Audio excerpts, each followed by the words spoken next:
I said this earlier in the live stream tonight, but I didn't think this game was going to be pulsating, and that's a word I stole from Jack Michaels for tonight's broadcast. But my goodness, did the Edmonton Oilers ever give us some pulsating hockey tonight? And it's not really credit to them, it's credit to the Calgary Flames, trying everything they could to try and win this hockey game in their home barn. But the Oilers come out victorious 2-1 at the Scotiabank Saddledome. Folks, this is Dolynny TV. My name is Tyson. Welcome to the channel this evening. If you're returning, thanks so much for coming back to catch tonight's post game, because my goodness, this one was a fun one here on the channel tonight. If you missed the live stream, you missed a good one once the basement actually heated up. But before we get to that, my friends, to recap tonight's 2-1 victory for the Oilers, I want you to consider hitting that subscribe button here on the channel. Why? Simply put, we're closing in on 10,000 subscribers and we are just inches away from it. We're closing in on less than 250 to go here on the channel. All right, the first minute of the video is done. That means take a second, Tyson, and breathe, because I did not get a chance to do a lot of that. The Oilers in that third period did not make work easy.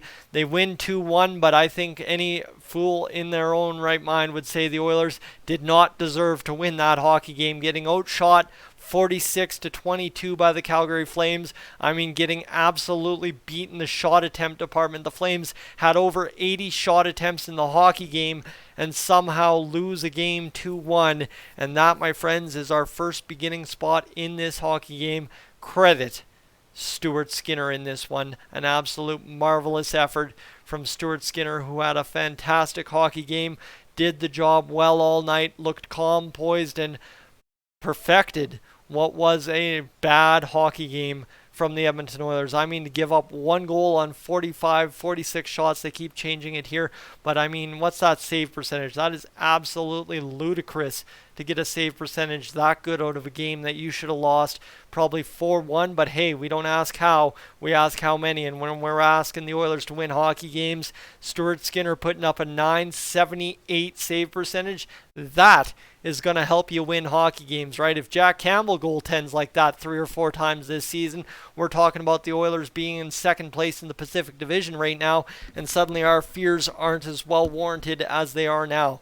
The Oilers, for the time being, move into third place in the Pacific Division, a tie with the Seattle Kraken.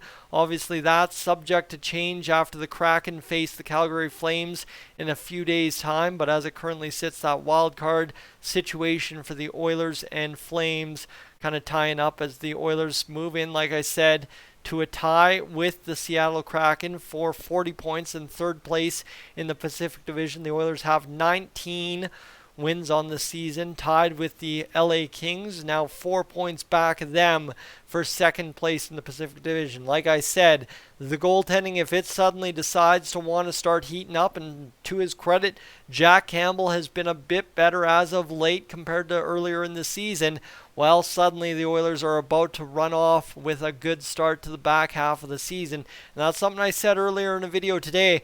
Science says, and history says, the Oilers are poised to really get running in this back half of the season. Get Evander Kane back. They tend to like playing in the back half of the season, and they tend to do well as things wind down towards the end of the season. So hopefully this right here, my friends, is the start of that turning around for the Oilers, right? You've got 18 wins. It's not like you've totally sucked, but for the Oilers, you need to start winning games in bunches now down the stretch of the rest of the season, right? You've played 36 games. You have 19 wins, 2 losses in overtime, so you've got 15 regulation losses. You suddenly change that out for 12, things change around. But the Oilers now 2-2-1 in their last 5, points in 3 of their last 5, and suddenly things not looking so bad as it could have had you lost this game to the Calgary Flames. So with that, my friends, the rant about Stuart Skinner, the goaltending, and winning hockey comes to an end, and we move towards breaking this post-game down between the Oilers and Calgary Flames at the Scotiabank Saddledome for a victory for the Oilers on a Tuesday night, as I prepare to head back to work for Wednesday a Wednesday that is a Monday. That's a weird combination, but it will be what it will be, and let's discuss it here tomorrow after all is said and done. Skinner improves to 11-9-1. Markstrom now with 13 losses on the season. That's a big ouch for the Calgary Flames. The goal scoring very, very limited tonight. Michael Backlund, his 7th goal of the season from Andrew Mangiapane's 8th assist, and Blake Coleman's 8th assist as well. Then, as I said in that second period, I said the Oilers, the question is, how quickly do they respond if they do respond? And it was less than 4 minutes later. Tyson Barrie on a beautiful point bomb shot from Kailer Yamamoto's 6th assist of the season. Barrie picks up his 100th career goal, and that his 5th of the season, a big time marker to get the job done.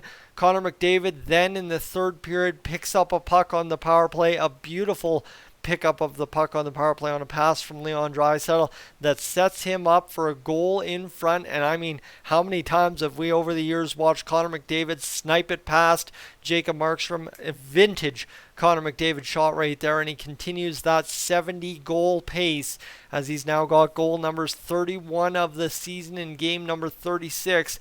Leon Draisaitl draws assist number 36, and Zach Hyman gets assist number 22 of the NHL season. Now credited 47 shots for the Calgary Flames. So Stuart Skinner with 46 saves. And you see as well 20 hits to 13 for the Calgary Flames, 31 to 27 the face-offs. And big thing was the Oilers had 25 blocked shots, and Stuart Skinner with a .979 save percentage in this hockey game. Fantastic effort from him.